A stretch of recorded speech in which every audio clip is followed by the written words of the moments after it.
Kembali di Sindo Sore pemirsa, Presiden Prabowo Subianto mengapresiasi mekanisme pengendalian inflasi tahun 2024 yang berhasil menekan inflasi di bawah 3%. Mekanisme pengendalian inflasi tahun 2024 dinilai Presiden Prabowo sebagai inovasi besar dalam tata kelola ekonomi nasional.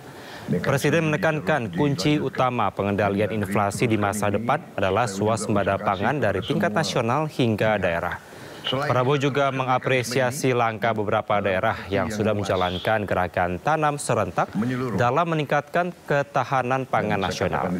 Mengakhiri sambutannya dalam rakor pengendalian inflasi tahun 2024, Presiden optimis akan kemampuan Indonesia dalam menghadapi tantangan ekonomi dan global. Saya ucapkan terima kasih ya. Dari dulu kita diajarkan tiap desa harus punya lumbung pangan. Tiap desa. Jadi inilah strategi besar kita.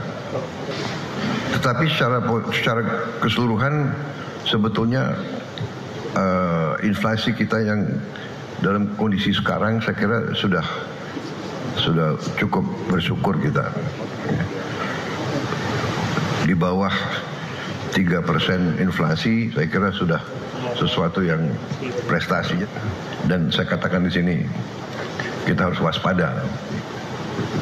Karena kalau kita tidak kompak, tidak rukun, nah itulah yang dikehendaki pihak lain. Indonesia terlalu kuat, Indonesia terlalu kaya, Indonesia terlalu besar. Selalu ingin Pemerintah memastikan akan mendorong peningkatan akses transportasi ke lokasi kawasan ekonomi khusus demi mendorong pengembangan investasi. Menko Perekonomian menjelaskan bahwa pengembangan akses ke kawasan ekonomi khusus pariwisata dipastikan akan mendorong pengembangan investasi ke depannya. Pemerintah mendorong perbaikan berbagai isu yang menyangkut pengembangan kawasan ekonomi khusus di seluruh Indonesia. Dalam acara Indonesia SEZ Business Forum 2024, Menteri Koordinator Bidang Perekonomian Erlangga Hartarto menyebutkan pengembangan kawasan ekonomi khusus masih menemui berbagai kendala, terutama akses transportasi bagi KEK pariwisata. Menko Erlangga menyebut ada beberapa kawasan ekonomi khusus yang membutuhkan perbaikan dari segi akses, seperti di Bangka Belitung yang membutuhkan akses penerbangan regional. Presiden Prabowo sendiri sudah memberikan arahan bahwa regional flight harus dibuka bagi kawasan ekonomi khusus yang mengutamakan arus wisatawan. Selain itu, beberapa target wisata yang lain termasuk Labuan Bajo dan daerah Mandalika Lombok juga tengah menjadi perhatian pemerintah.